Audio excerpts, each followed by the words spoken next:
إن الحمد لله نحمده ونستعينه ونستغفره ونعوذ بالله من شرور أنفسنا وسيئات أعمالنا من يهده الله فلا مضل له ومن يضلل فلا هادي له وأشهد أن لا إله إلا الله وحده لا شريك له وأن محمدًا عبده ورسوله يا أيها الذين آمنوا اتقوا الله حق تقاته ولا تموتن إلا وأنتم مسلمون يا أيها الناس اتقوا ربكم الذي خلقكم من نفس واحدة وخلق منها زوجها وبث منهما رجالا كثيرا ونساء واتقوا الله الذي تساءلون به والأرحام إن الله كان عليكم رقيبا يا أيها الذين آمنوا اتقوا الله وقولوا قولا سديدا يصلح لكم أعمالكم ويغفر لكم ذنوبكم ومن يطع الله ورسوله فقد فاز فوزا عظيما أما بعد فأعوذ بالله من الشيطان الرجيم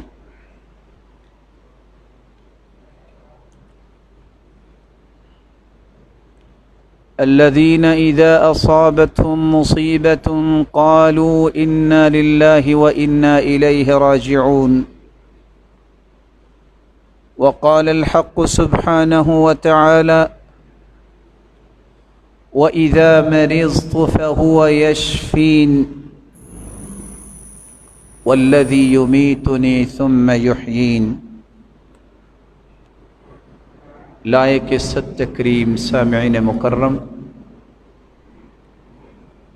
اللہ ذوالجلال ہم سب کے خالق، مالک اور رازق ہیں۔ وہی قادر مطلق ہے، پوری کائنات پہ اسی کا ہی تصرف ہے، وہ فعال لما یرید ہے، جو ارادہ کرتا ہے اس کو نافذ بھی کرتا ہے۔ آج کل کے ان حالات کے اندر ایک مسلمان کو کیا کرنا چاہیے؟ دسیوں ایسے عنوان بکھرے ہوئے ہیں جن پہ گفتگو کی جا سکتی ہے، لیکن آج کے اس خطبے میں صرف آپ کے سامنے ان 6 باتوں کا تذکرہ کرنا چاہتا ہوں جو ان غمناک حالات میں ایک مسلمان کو اختیار کرنے چاہیے۔ سب سے پہلا کام،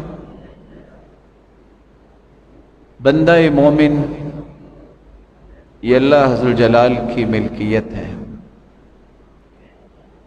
مالک اپنی ملکیت میں کسی وقت بھی جو چاہے تصرف کر سکتا ہے، اور جب یہ بات طے شدہ ہے، آج نہیں تو کل، کل نہیں تو 10 نہیں تو 20 یا 30 سال کے بعد بھی تو اسی مالک کے پاس ہی جانا ہے۔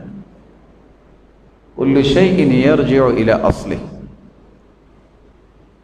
جو چیز جہاں سے آئی ہے وہاں سے اسے واپس جانا ہے۔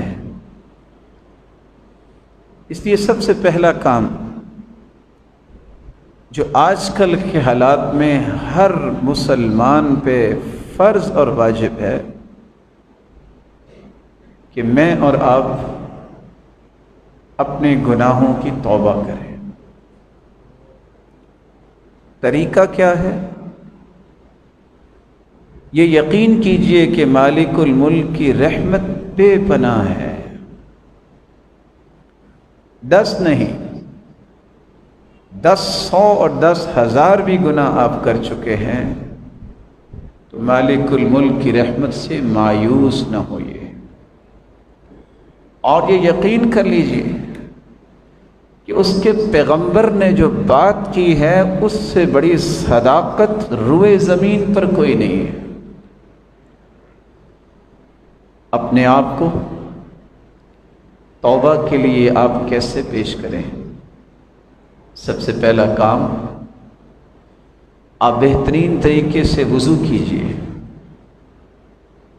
خوبصورت وضو کرنے کے بعد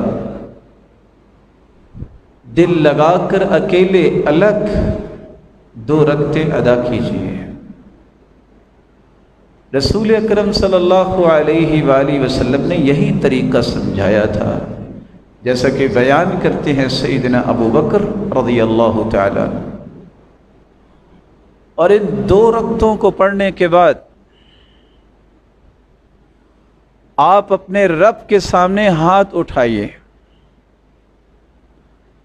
سب سے پہلے اپنے گناہ کا اعتراف کیجئے، اقرار کیجئے۔ ان العبد اذا اعترف ثم تاب تاب اللہ علیہ۔ بندہ مومن جب اپنے گناہ کا اعتراف اور اقرار کر لیتا ہے تو مالک الملک اسے معاف کر دیتے ہیں۔ ان کمزور ہاتھوں کو اٹھا کے اعتراف کیجئے، اقرار کیجئے کہ یہ اور یہ اور یہ، اور میں اور آپ جانتے ہیں ہم سے کون کون سی غلطیاں کوتاہیاں ہوئی یا ہوتی ہیں۔ اور پھر اس اقرار و اعتراف کے بعد اپنے رب کے سامنے عزم مصمم ظاہر کیجئے، مالک الملک میں دوبارہ یہ نہیں کروں گا۔ میرے فکر سے، میرے قول سے، میرے عمل سے کسی کو اگر تکلیف یا اذیت اور گزن پہنچی ہے تو میرے مالک مجھے معاف کر دے، اور جن کو تکلیف پہنچی ہے اللہ میں ان کے لیے بھی تیرے سامنے ہاتھ پھیلا رہا ہوں تو ان کے درجے بلند فرما دے۔ رسول اللہ صلی اللہ علیہ وآلہ وسلم کے اس فرمان پہ عمل کرنا یہ سب سے پہلا فریضہ ہے۔ کچھ پتہ نہیں، یہ اللہ ہی جانتا ہے۔ مت سوچیے ان میئرز کو جو میئرز انسانوں نے بنا رکھے ہیں۔ میئرز وہ کنسیڈر ہوتے ہیں شریعت کے اندر جس کو اللہ نے پیش کیا ہے۔ کوئی بیمار ہیں تو 20-20 سال تک اللہ کے پاس نہیں جاتے، کوئی تندرست ہیں تو بیٹھے بیٹھے رب کے پاس چلے جاتے ہیں۔ اس لیے جب اللہ سے ملاقات ہو تو اس حالت میں ملاقات ہو کہ مالک الملک ہم سے راضی ہو چکا ہو۔ دوسرا کام جو آج کل کے دور میں ہے، آج کل کے ایام میں ہم سب کو کرنا چاہیے، یہ بات چونکہ قرآن میں آئی ہے اس کو یقین کے درجے پہ جا کے سمجھیے۔ مصیبتیں، بیماریاں، غم اور دکھ آتے کیوں ہیں؟ اس کی بنیادی طور پہ 3 وجہ ہیں۔ مت کہیے فلاں کی وجہ سے، فلاں کی وجہ سے، فلاں نے یوں کیا، فلاں نے یوں کیا، نہیں۔ قرآن مجید نے اس کے 3 سبب بیان کیے ہیں، اس کو سمجھیے۔ سب سے پہلا سبب، انسان کے اپنے ہاتھوں کی کمائی ہی انسان کے سامنے آتی ہے۔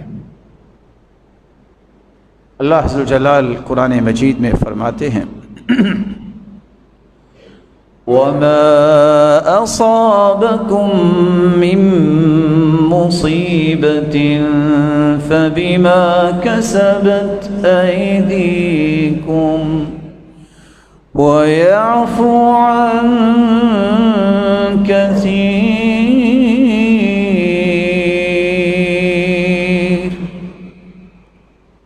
انسان کو کوئی دکھ اور غم پہنچتا ہے تو اس کے ہاتھوں کی کمائی ہوتی ہے، حالانکہ اکثر اللہ معاف کر دیتے ہیں. اور حدیث کے الفاظ ہیں لَن يَهْلِكَ النَّاسِ حَتَّى يُعْذَرُوا مِنْ أَنفُسِهِمْ. لوگ اس وقت تک ہلاکت کا سامنا نہیں کرتے جب تک ان پر عذر پورا نہ ہو جائے یا وہ اپنے لیے خود عذر نہ تلاش کرنے لگ جائیں. اللہ ذو الجلال جو ہم سے سرًا وعلانیہ چاہتے نہ چاہتے کوئی بھی گناہ آج تک ہوا، مالک الملک اسے معاف کر دے، درگزر فرمائے. دوسرا سبب، اللہ ذو الجلال کسی قوم کے اوپر یا انسانیت کے اوپر کوئی مصیبت مسلط فرماتے ہیں تو اس لیے فرماتے ہیں کہ یہ اللہ کا فیصلہ ہو چکا ہے اور اس کو نافذ کرنا ہے. قرآن مجید میں اللہ ذو الجلال نے اس فیصلے کا تذکرہ کیا ہے.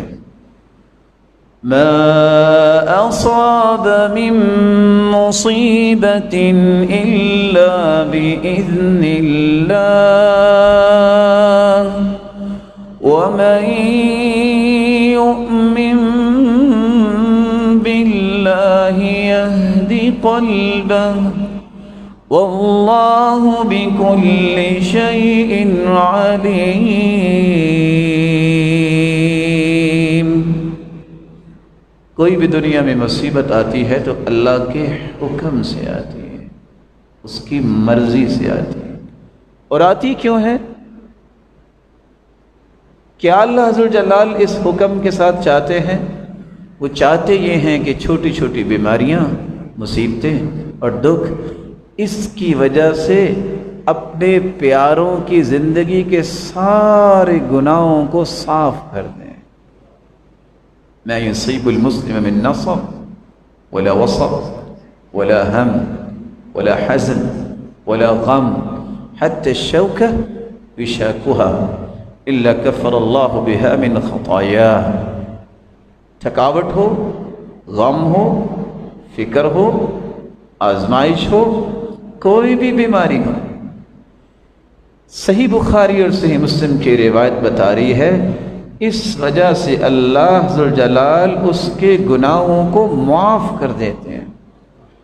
بلکہ حدیث کے الفاظ ہیں اگر وہ صحت مند ہو جائے، جب پہلا قدم زمین پہ رکھتا ہے ما علیہ خطیئہ، اس پہ کوئی گناہ باقی نہیں رہتا. اور دوسری روایت کے الفاظ ہیں کہ یوم ولدت امہ، اللہ ذو الجلال اسے گناہوں سے اس طرح پاک صاف کر دیتے ہیں جیسے آج ہی اس کی والدہ نے اس کو جنا ہے اور نو مولود بچے پہ کوئی گناہ نہیں ہوتا. تیسرا سبب جو اللہ ذو الجلال نے قرآن مجید میں بیان کیا ہے، ما اصاب من مصیبت فی الارض ولا فی انفسکم الا فی کتاب من قبل ان نبرأها ان ذلك على اللہ یسیر. 50,000 سال کائنات کی تخلیق سے پہلے اللہ نے لکھ دیا ہے یہ فلاں فلاں پہ مصیبت اور دکھ میں ڈالوں گا. کیوں؟ اس لیے حدیث نے اس کی وضاحت کر دی. وجہ کیا ہے؟ ان الرجل ليكون له عند الله المنزلة فما يبلغها العمل فما يزال الله يبتليه بما يكره حتى يبلغه إياها. اللہ نے اپنے بندے کا درجہ جنت میں بہت بلند لکھ دیا ہے، لیکن اس کے اعمال اس درجے تک پہنچنے کے لیے کافی نہیں ہو رہے۔ واللہ یہ چھوٹی چھوٹی مصیبتیں اور بیماریاں اور دکھ دے کے اللہ اپنے اس پیارے بندے کو جنت کے اس اعلیٰ درجے تک پہنچانا چاہتا۔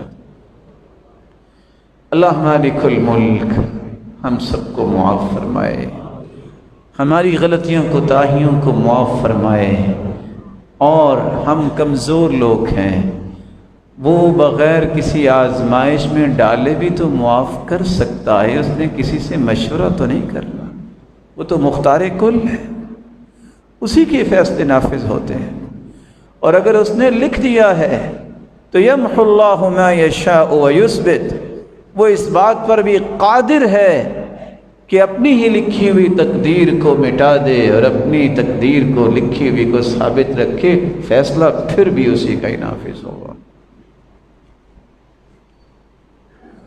تیسرا کام جو آج کل کے حالات میں ہمیں کرنا ہوگا، اس لیے مت کہیے فلاں نے احتیاط کی تو بچ گیا، فلاں نے بے احتیاطی کی تو وہ دنیا سے چلا گیا۔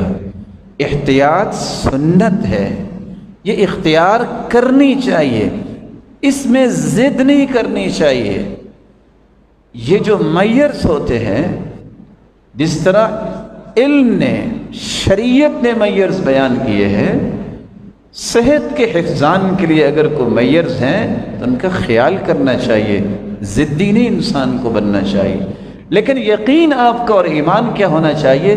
فیصلہ اس کا نافذ ہوگا، اس کا فیصلہ نافذ ہوگا، جہاں بھی نافذ ہوگا اس میں ہم احتیاط اس لیے کریں گے، سنت ہے، دین ہے، شریعت ہے، ہم دین اور شریعت اور سنت کو نہیں چھوڑیں گے۔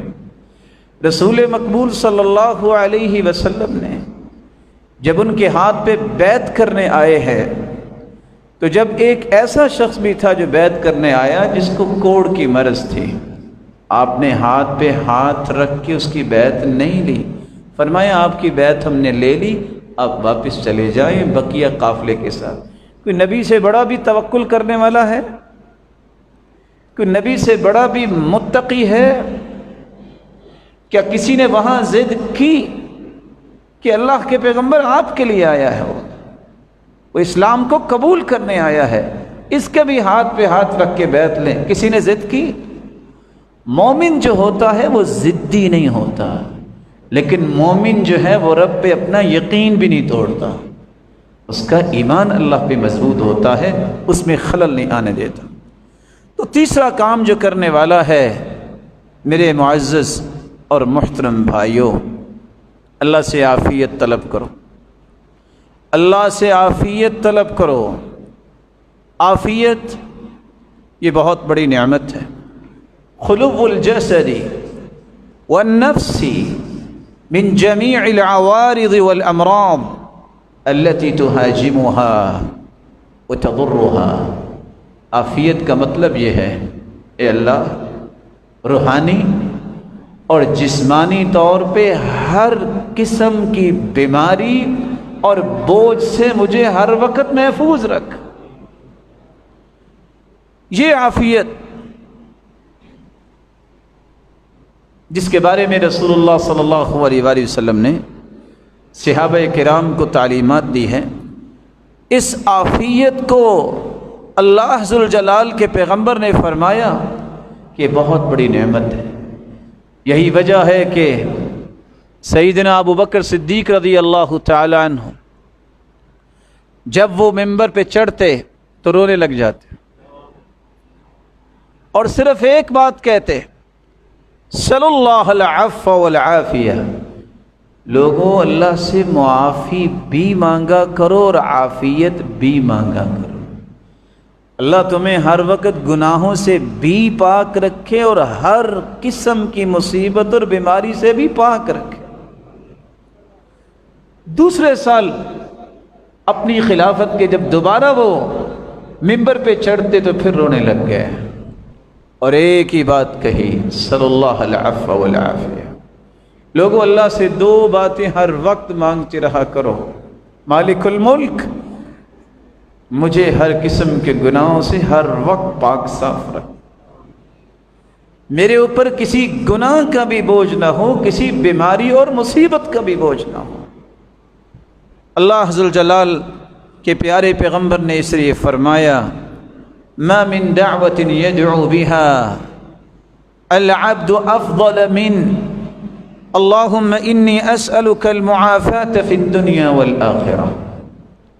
لوگ دعائیں کرتے ہیں، بڑی بڑی قیمتی دعائیں ہیں، بڑی بڑی عظمت والی دعائیں کرتے ہیں، لیکن پیغمبر کائنات فرماتے ہیں کائنات کے اندر اس سے افضل دعا کائنات کے کسی فرد نے کی ہی نہیں ہوگی۔ کون سی دعا؟ جس سے کوئی دعا افضل نہیں ہے، جب کوئی یہ کہہ دے اللہم انی اسألک المعافاة فی الدنیا والآخرہ، اللہ دنیا میں بھی عافیت دے دے اور آخرت میں بھی عافیت دے۔ دنیا میں بھی ہر قسم کے گناہ اور بیماری دکھ مصیبت سے ہر وقت محفوظ رکھ، اور جو ہی آنکھ بند ہو قبر بھی جنت کا باغیچہ بن جائے اور جنت کا مجھے وارث میرا مالک بنا دے۔ اللہ ذوالجلال عافیت طلب کرنے کی توفیق عطا فرمائے۔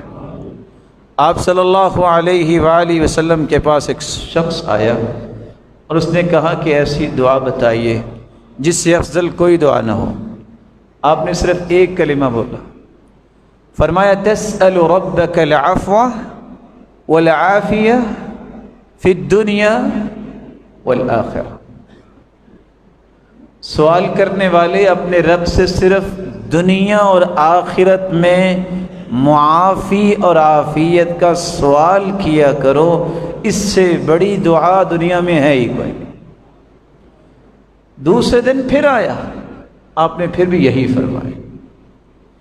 تیسرے دن پھر آیا، آپ نے پھر یہی فرمایا۔ اسی اللہ کے رسول صلی اللہ علیہ وآلہ وسلم سے عافیت جو ثابت ہے دعاؤں میں، ان کو یاد بھی کرنا چاہیے اور اللہ سے عافیت مانگنی چاہیے۔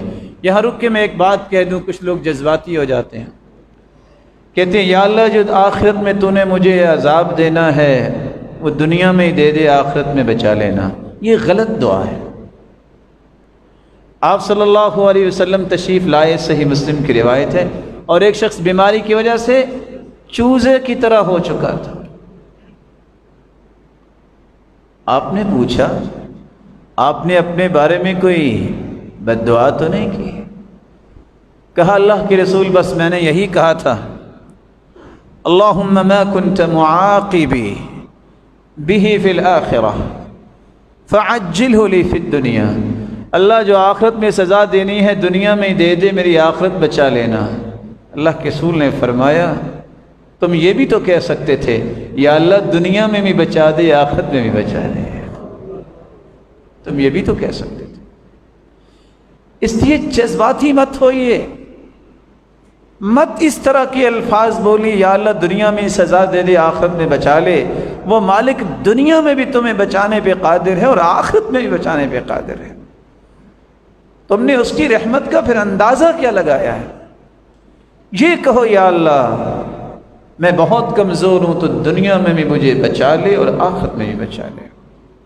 رسول اللہ صلی اللہ علیہ وسلم کا سکھایا ہوا یہ عمل ہر مسلمان کو اختیار کرنا چاہیے اور یہ دعا یاد کرنی چاہیے، بار بار پڑھیے اللہم عافنی فی جسدی وعافنی فی بصری، یا اللہ میرے جسم کو بھی عافیت سے نواز اور میری نظر کو بھی عافیت سے نواز، واجعلہ الوارث منی، اللہ مجھ سے ایسے کام کروا جو میرے لیے ورثہ بن جائیں۔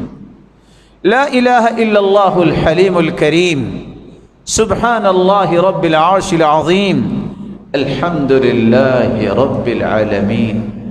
اللہ کے سوا کوئی عبادت کے لائق نہیں، وہی کریم ہے، وہی عرشوں کا مالک ہے اور وہی پوری کائنات کا رب ہے۔ اس لیے ابو العالیہ بیان کرتے ہیں عمر بن خطاب رضی اللہ تعالیٰ عنہ سب سے زیادہ یہ دعا کرتے دیکھے گئے، اللہم عافنا واعف عنا، یا اللہ ہمیں عافیت سے بھی نواز دے اور ہمیں معاف بھی کر دے۔ کثرت سے یہ دعائیں کیجیے، اللہ عز و جلال ہم سب کو عافیت سے نواز دے۔ رسول اللہ صلی اللہ علیہ وسلم نے کچھ اوقات بتائے ہیں جس میں عافیت کی دعا ضرور کرنی چاہیے۔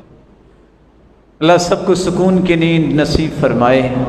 سو کے جب انسان اٹھتا ہے تو دعائیں تو اللہ کے رسول نے سکھائی ہیں، ان دعاؤں میں سے ایک دعا یہ ہے کہ جب بھی تم میں سے کوئی بیدار ہو تو یہ کہے الحمدللہ الذی رد علی روحی وعافانی فی جسدی وَأَذِنَ لِي بِذِكْرِ، اللہ ساری تعریفیں تیرے لیے ہیں کہ تو نے میری روح کو میرے جسم میں واپس لوٹا دیا، کیونکہ جب انسان سو جاتا ہے تو اللہ روح کو کھینچ لیتے ہیں، اللہ یتوفی الانفس حین موتها، اٹھا لیتے ہیں نہ تو۔ الحمدللہ الذی رد علی روحی وعافانی فی جسدی، اللہ میں تیری ہی تعریفیں کرتا ہوں، میں جس حالت میں سویا تھا تو نے میرے جسم میں عافیت رکھی، اس میں کوئی نقص نہیں ہوا، تو نے عافیت سے مجھے دوبارہ اٹھا دیا۔ وَأَذِنَ لِي بِذِكْرِ، اللہ ساری تعریفیں تیرے لیے ہیں، تو نے مجھے دوبارہ ذکر کرنے کا موقع دے دیا۔ دوسری جگہ جہاں آپ کو یہ کثرت سے دعا کرنی ہوگی، اللہ مجھے اور آپ کو توفیق عطا فرما دے۔ الدعاء لا يرد بین الاذان والاقامہ، رسول مقبول صلی اللہ علیہ وسلم نے فرمایا اذان اور جماعت جب کھڑی ہوتی ہے، یہ جو درمیانہ وقفہ ہے اس میں دعا رد نہیں ہوتی۔ پوچھا اللہ کے پیغمبر تو پھر کیا دعا کیا کریں، یہ تو رد ہی نہیں ہوتی، تو آپ نے فرمایا صلی اللہ العفو صلی اللہ العافیہ فی الدنیا والآخرہ، تم یہ کہا کرو اللہم انی اسألک العافیہ فی الدنیا والآخرہ، یا اللہ دنیا میں بھی عافیت دے دے اور آخرت میں بھی عافیت سے نواز دے۔ رسول اکرم صلی اللہ علیہ وآلہ وسلم نے ایک تیسرا موقع بھی بتایا، آپ دیکھتے ہیں کوئی بیمار ہے تو رسول مقبول صلی اللہ علیہ وسلم کا حکم ہے جب بھی کسی بیمار کو دیکھو تو یہ دعا پڑھو الحمدللہ الذی عافانی مما ابتلاک بہ وفضلنی علی کثیر ممن خلق تفضیلا، اتنے کلمات تم پڑھ لو گے جو اس مسلمان کو بیماری لگی ہے اللہ تمہیں اس سے محفوظ فرما دیں گے۔ الحمدللہ الذی عافانی مما ابتلاک بہ وفضلنی علی کثیر ممن خلق تفضیلا۔ رسول اللہ صلی اللہ علیہ وسلم نے فرمایا کہ صبح و شام بھی ایک دعا پڑھ لیا کرو، اللہ 24 گھنٹے تمہیں عافیت سے نواز دیں گے۔ وہ دعا کیا ہے؟ وہ دعا یہ ہے اللہم انی اسألک العافیت فی الدنیا والآخرہ، اللہ میں دنیا اور آخرت میں عافیت تجھ سے مانگتا ہوں۔ اللہم انی اسألک العفو والعافیہ فی دینی ودنیائی واہلی ومالی، اللہ میرے دین، دنیا، میرے اہل و عیال اور اولاد اور میرے مال میں بھی عافیت فرما دے اور ہم سب کو معاف بھی فرما دے۔ اللہم استر عورتی وآمن روعتی، اللہ مجھے خوف میں اکیلا نہ چھوڑنا، اللہ میرے اوپر پردے ڈال دینا، مجھے اپنے پاس بلانا تو اس حالت میں کہ تو مجھ سے راضی ہو جائے۔ رسول اللہ صلی اللہ علیہ وسلم نے آگے فرمایا اللہم احفظنی من بین یدی، اللہ میرے آگے سے بھی میری حفاظت فرما، ومن خلفی، میرے پیچھے سے بھی میری حفاظت فرما، وعن یمینی، میری دائیں طرف سے بھی میری حفاظت فرما، وعن شمالی، اور میری بائیں طرف سے بھی میری حفاظت فرما، ومن فوقی، اور میرے اوپر سے بھی میری حفاظت فرما، وَأَعُوذُ بِعَظَمَتِكَ أَنْ أُغْتَالَ مِنْ تَحْتِي، اللہ میں تیری عظمت کے ساتھ تجھ سے مانگتا ہوں میری حفاظت فرمانا، میں پاؤں کے نیچے سے بھی کسی مصیبت میں نہ آ جاؤں، اللہ میری نیچے سے بھی حفاظت فرمانا۔ آپ صلی اللہ علیہ وآلہ وسلم نے امت کو یہ باتیں اس لیے سمجھائیں کہ امت ان کو اختیار کرے۔ میں بھی آپ کی خدمت میں ادب سے گزارش کروں گا کہ عافیت کو مانگنا سیکھو اور یہ دعائیں یاد کرو۔ میرا مالک آپ سب کو اور آپ سب کے اہل و عیال کو عافیت سے نوازتا ہے۔ چوتھا کام جو کرنے والا ہے وہ کام کون سا ہے؟ هو الشافی، شفا دینے والا وہ ہے۔ شفا مانگو تو شافی سے مانگو۔ جب ہے یہ شفا اس کے ہاتھ میں، جب مالک ہی وہ ہے، تو پھر کس سے مانگنا چاہیے؟ اس سے مانگنا چاہیے۔ اور شفا کے متعلق میں آپ کو چند 3 اصول پیش کرنا چاہوں گا۔ سب سے پہلا اصول، مومن کا طرز عمل یہ ہوتا ہے کہ وہ شفا اللہ سے مانگتا ہے، کیونکہ وہ جانتا ہے الشافی اللہ کا نام ہے۔ اس لیے جب بھی کوئی بیمار ہوتا تو سید المرسلین دعا کیا کرتے؟ اذهب البأس رب الناس واشف انت الشافی لا شفاء الا شفاؤک شفاء لا یغادر سقما، اللہ تو ہی تو شفا دینے والا ہے، تو ایسی شفا دے کہ اس کی بیماری کا نام ہی نہ رہے۔ اس لیے شفا اللہ کے ہاتھ میں، یہ یقین کر لو، کسی کے ہاتھ میں نہیں ہے۔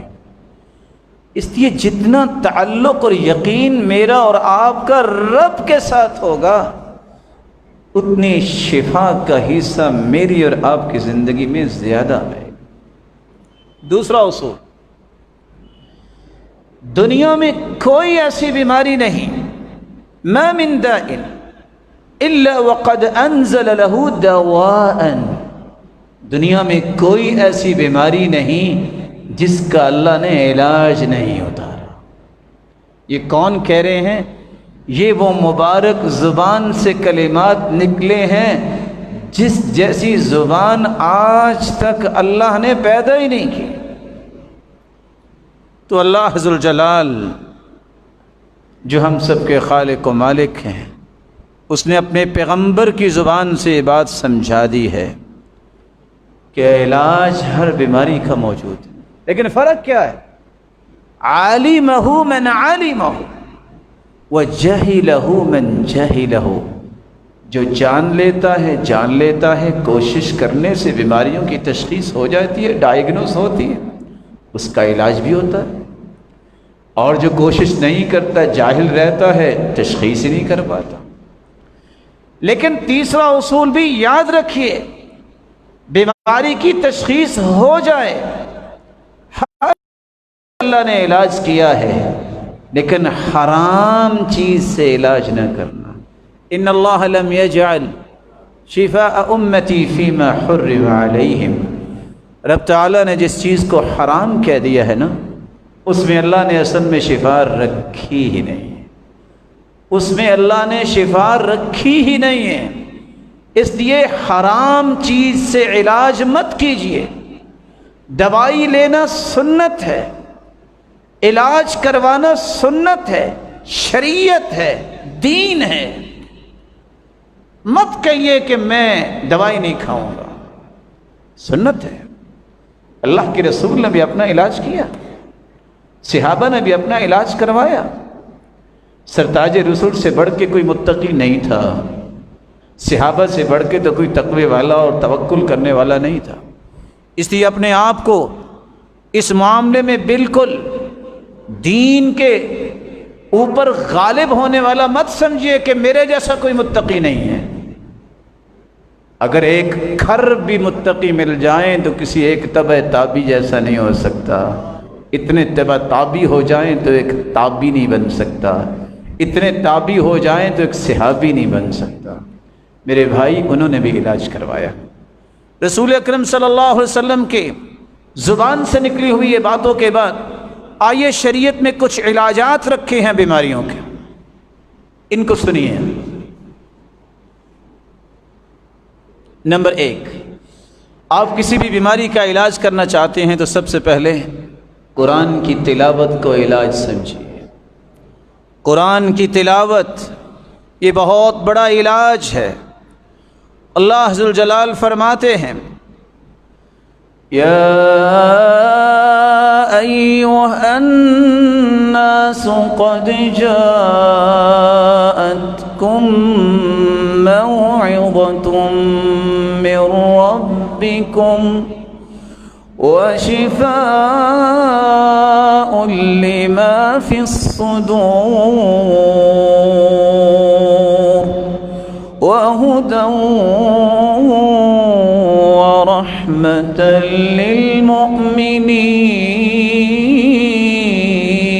للمؤمنين۔ یہ نصیحت اللہ کی طرف سے آئی ہے، یہ شفا آئی ہے اللہ کی طرف سے۔ کس چیز کی شفا؟ ما فی الصدور۔ سمجھنے کی کوشش کیجئے، ہارٹ کے مسائل، ضیق النفس، سانس تنگ ہو رہا ہے، چیسٹ پین ہو رہی ہے، قرآن کیا کہہ رہا ہے؟ لما فی الصدور، سینے میں جو کچھ ہے اس کا علاج قرآن ہے، اس کا علاج قرآن ہے۔ وہدی ورحمہ، قرآن پڑھو گے علاج بھی ہوگا اور ہمیشہ ہدایت پہ رہو گے۔ شیطان میں مرتے وقت بھی اکسا نہیں سکے گا، ہدایت پہ رہو گے۔ ورحمہ، زندہ بھی رہے تو رحمت میں رہو گے۔ اگر رب نے اپنے پاس اپنے پیاروں کو بلا لیا تو رحمت کے سائے میں بلائیں گے۔ ورحمہ، اس رحمت کو مت چھوڑیے۔ رسول اللہ صلی اللہ علیہ وآلہ وسلم کے اس فرمان کی روشنی میں یہ بات یاد رکھیے۔ امام ابن القیم رحمۃ اللہ علیہ کہا کرتے تھے، میں جب سفر پہ نکلا کوئی طبیب نہیں تھا، کوئی دوائی نہیں تھی، عارض لی عوارض، اتنی بیماریاں آئیں، میں نے صرف ایک کام کیا، کہا محمد مصطفیٰ نے کہا ہے سورۃ الفاتحہ یہ شافیہ ہے، شفا دینے والی ہے، میں خود سے ہی سورۃ الفاتحہ پڑھتا اور اپنے آپ کو دم کر لیتا، میرا رب مجھے ٹھیک کر دیتا۔ یقین شرط۔ دوسرا علاج، اللہ نے شہد اور زیتون کو بھی شفا کہا ہے اپنے پیغمبر کے ذریعے بھی، قرآن میں بھی۔ وَأَوْحَى رَبُّكَ إِلَى النَّحْلِ أَنِ اتَّخِذِي مِنَ الْجِبَالِ بُيُوتًا وَمِنَ الشَّجَرِ وَمِمَّا يَعْرِشُونَ ثم كلي من كل الثمرات فاسلكي سبل ربك ذللا يخرج من بطونها شراب مختلف ألوانه فيه شفاء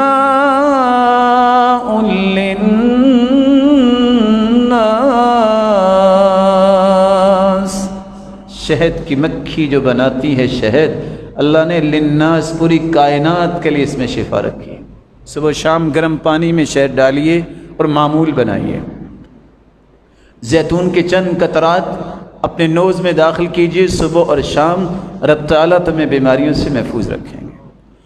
رسول اللہ صلی اللہ علیہ وسلم کے پاس ایک شخص آیا، کہا میرے بھائی کا پیٹ ٹھیک نہیں ہے، نے فرمایا شہد کھلاؤ، کہا کھلایا ہے ٹھیک نہیں ہوا، کہا پھر کھلاؤ، کہا کھلایا ٹھیک نہیں ہوا، کہا نہیں، صدق اللہ وکذب بطن اخیک، تیرے بھائی کا پیٹ جھوٹ بولتا ہے تیرے رب نے صحیح کہا ہے، یقین کر کے کھلاؤ، جب جا کے کھلایا ٹھیک ہو گیا، یقین شرط ہے۔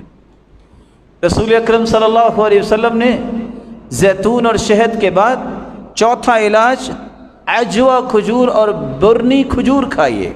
حدیث کے الفاظ من تصبح کل یوم 7 مرات، جو 7 کھجوریں صبح عجوہ کی کھا لیتا ہے، لم یضرہ فی ذلک اليوم سم ولا سحر، نہ کوئی زہر اثر کر سکتی ہے نہ جادو اثر کر سکتا ہے۔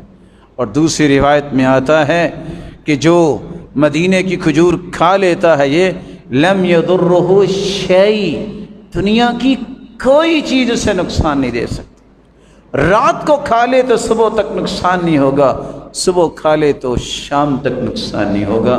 عجوہ کھجور تو معروف ہے۔ یہ برنی کھجور کیا ہے؟ ایسی کھجور شاید آپ نے دیکھی ہو، احمر مشرب بصفرہ، ہوتی تو یہ سرخ رنگ کی ہے لیکن اس میں زرد زرد اس کا چھلکا بھی ہوتا ہے، لیکن اس کا چھلکا زیادہ ہوتا ہے، کثیر اللحا، لیکن مٹھاس اس میں بہت ہوتی ہے۔ آپ صلی اللہ علیہ وسلم نے فرمایا یہ کھجوریں بھی کوئی کھا لے، یذہب الداء ولا داء فی، جس بیماری کے لیے کھاؤ گے اس کھجور میں کوئی بیماری نہیں، یہ بیماری کو لے جاتی ہے۔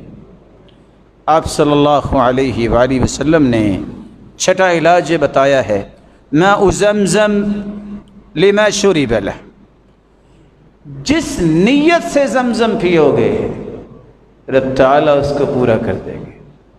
یہ شفا بھی ہے بیماریوں سے، یہ غذا بھی ہے اگر کچھ کھانے کو نہ ملے۔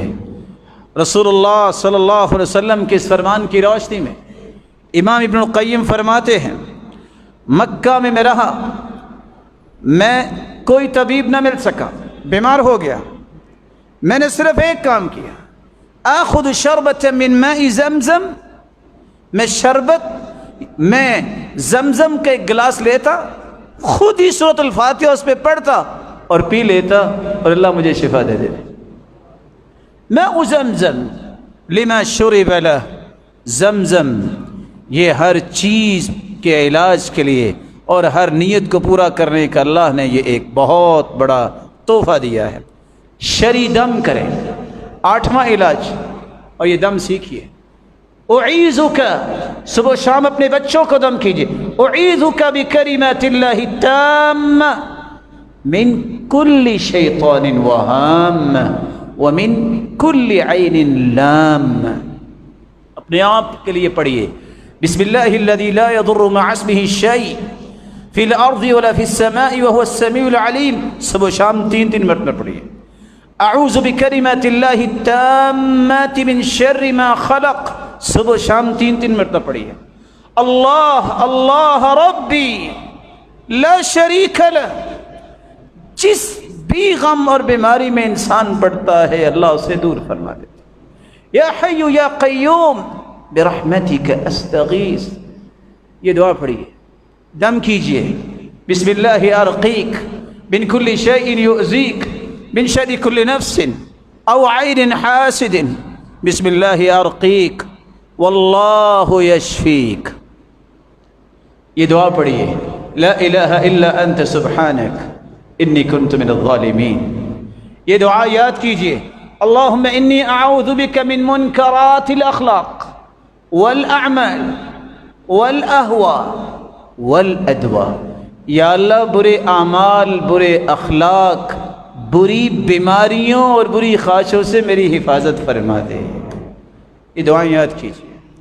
اور ساتھ رسول اللہ صلی اللہ علیہ وسلم نے 9واں علاج بتایا، کلونجی کا استعمال کیجئے، صحیح مسلم کی روایت ہے، ما من داء الا فی الحبۃ السوداء منہ شفاء الا السام، سوائے موت کے اللہ نے اس میں ہر بیماری کا علاج رکھا۔ اور صحیح مسلم کی روایت، اس کلونجی کا استعمال آپ کھانے میں بھی کیجئے، اس کا قہوہ بھی بنا کے پیجئے۔ اور آپ صلی اللہ علیہ وآلہ وسلم نے تو یہ بھی فرمایا تھا، علیکم بالسنا والسنوت فإن فيهما شفاء من كل داء إلا السام، سنا مکی اور شہد ملا کر اس میں سوائے موت کے ہر بیماری کا علاج۔ پانی لیجئے، مہندی کے پتوں کی طرح سنا مکی ہوتی ہے، اس کو ڈالیے، 10 منٹ اس کو ابالیے، اس میں مناسب شہد ڈالیے، سنا ٹی بنائیے اور صبح و شام پیجیے۔ رسول اللہ صلی اللہ علیہ وسلم کا فرمان ہے موت کے سوا اس میں ہر چیز کا علاج ہے۔ رسول اللہ صلی اللہ علیہ وسلم نے جو بتا دیا اس سے بڑی حقیقت کوئی نہیں ہے۔ اور یہاں میں رک کے یہ بات بھی کہنا چاہوں گا، ضد نہ کیجیے، ڈاکٹرز جس بات کی ہدایت کرتی ہے اس کو مان لیجیے، مت مذاق سمجھیے، مت ضد کیجیے۔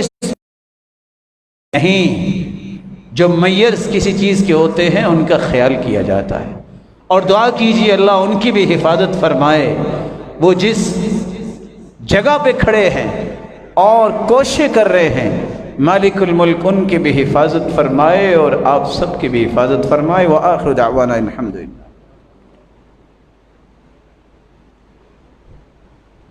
الحمد للہ علی احسانہ والشکر له علی توفیقہ وامتنانہ، اما بعد فاعوذ باللہ من الشیطان فإنہ عدو للانسان۔ 5ویں بات اور 6ٹھی بات کر کے میں بات کو ختم کرتا ہوں۔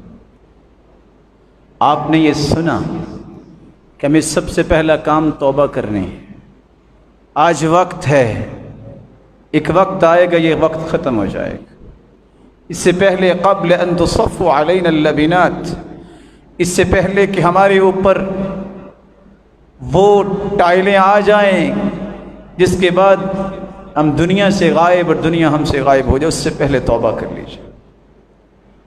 دوسری بات، ہمیں یہ جاننا چاہیے کہ مصیبتیں کیوں آتی ہیں، اللہ کے حکم کے بغیر کچھ نہیں ہوگا، یقین کر لیجیے۔ تیسری بات، رب تعالیٰ سے عافیت مانگیے، اس سے بڑی نعمت کوئی نہیں ہے۔ چوتھی بات، شفا شافی سے مانگیے اور اس کے پیغمبر کے بتائے ہوئے طریقوں کو اختیار کیجیے، اور ان طریقوں میں ایک طریقہ یہ بھی ہے احتیاط کیجیے، یہ سنت ہے، ضد نہ کیجیے۔ اور 5ویں بات، اگر دنیا سے کچھ چلا جائے تو پھر صبر بھی کیجیے، مت کہیے جو لوگ کہا کرتے تھے اسلام سے پہلے ہمارا پہاڑ چلا گیا۔ میں جانتا ہوں آپ صحیح العقیدہ لوگ ہیں، اور حسن بصری کہا کرتے تھے جب کوئی عالم، موت العالم سلمۃ فی الاسلام لا يسدها شيء ما اختلف اللیل والنہار، جب کوئی علم والا دنیا سے چلا جاتا ہے تو یہ اسلام کے اندر اتنا شگاف آ جاتا ہے، دن رات لگے رہیں وہ شگاف پر نہیں ہوتا۔ لیکن اللہ کے رسول نے اس لیے فرمایا تھا کسی کو صبر نہ آئے فلیعز بی، میری موت کو یاد کر لے۔ مت ایسے کلمات کہیے گا کہ جس سے رب ناراض ہو جائے۔ یاد کیجئے 70 صحابہ جو ہیں احد کے مقام پہ اللہ کے پاس چلے گئے، صحابہ پہ کیا گزری ہوگی؟ 70 قراء کو شہید کر دیا گیا ایک ہی وقت میں، کیا گزری ہوگی؟ اور یہ بات تو کسی کو بھی بھولی نہیں ہے، جب اللہ کے رسول دنیا سے گئے تو دنیا کی حالت کیا تھی۔ سیدہ عائشہ کہتی، سیدہ فاطمہ کہتی تھی نا، صبت علی مصائب لو انہا صبت علی الایام سرن لیالیا، اتنی مصیبتیں ہم پہ ٹوٹ پڑی کہ اگر دنوں پہ ٹوٹ پڑتی تو دن رات بن جاتے۔ صبر کیجئے، انما یوفی الصابرون اجرہم بغیر حساب، بے حساب اجر ان کو ملتا ہے جو صبر کرتے ہیں۔ صرف دعا کیجئے، مولا کریم ان روشن ستاروں کو تو نے چمک اور دمک دنیا میں بھی دی تھی، جنت میں بھی ان کو سب سے اعلیٰ مقام عطا فرما دے۔ اور ساتھ ہی میں چھٹی بات کر کے بات کو ختم کرتا ہوں۔ آج وقت ہے، آج وقت ہے، قدر کر لیں ان نعمتوں کی، جن نعمتوں میں بہت ساری نعمتیں ہیں اور ایک نعمت علماء کی نعمت ہے، ان کی قدر کر لیں۔ النعمہ اذا فقدت عرفت، نعمت جب ہاتھ سے چھن جائے تو اس کی قدر پھر ہوتی ہے۔ اسی ایوب سختیانی رحمۃ اللہ علیہ کہا کرتے تھے انی اخبر بموت الرجل من اہل السنہ وکأنی افقد بعض اعضائی، جب مجھے خبر ملتی ہے کہ فلاں فوت ہو گیا ہے، وہ سنت کے مطابق زندگی گزار رہا تھا، مجھے لگتا ہے میرے جسم کا ایک حصہ شل ہو گیا ہے، ضائع ہو گیا۔ یہ عام مسلمان کی بات ہے جو سنت کے مطابق زندگی گزار رہا ہو۔ فکیف بخبر موت العالم الذي کرس حیاتہ لخدمت الاسلام والمسلمین، آپ سوچئے کیسے اس انسان کی موت کی خبر ایک مسلمان کو غمگین کرتی ہے جس نے پوری زندگی اسلام کی عظمت اور دین کی تدریس اور تبلیغ میں گزاری ہو۔ اللہم اغفر لهم وارحمهم وارفع درجاتهم فی المہدیین۔ ان علماء کو نعمت سمجھو، اور سچ کہا تھا امام شافعی نے اذا لم یکن العلماء اولیاء فمن یکن، اگر علماء بھی اللہ کے ولی نہیں تو پھر کون ہوگا؟ ومن يعظم شعائر اللہ فإنها من تقوى القلوب، اس آیت کی روشنی میں علماء لکھتے ہیں جو اللہ کی نشانیوں کی عظمت سمجھتا ہے یہ متقی انسان کی نشانی ہے، اور اللہ کی نشانیوں میں سے علماء بھی نشانیاں ہیں۔ ان نعمتوں کی قدر کیجیے، اللہ تمہاری قدر بھی بڑھا دے گا۔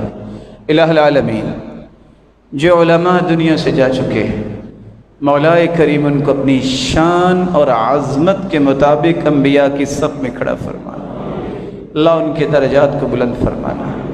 الہ العالمین جو زندہ ہیں ان کو صحت اور عافیت سے نواز دے۔ اے اللہ یہ روشن چہرے تیرے گھر میں آئے بیٹھے ہیں، مولا کریم ان کو اور ان کے اہل و عیال کو عافیت سے نواز دے۔ اے اللہ جس طرح یہ دنیا میں جمع ہیں سب کو جنت الفردوس میں جمع فرما، اور اپنے محبوب کا ساتھ نصیب فرما، اور اپنا دیدار نصیب فرما۔ وآخر دعوانا الحمد للہ۔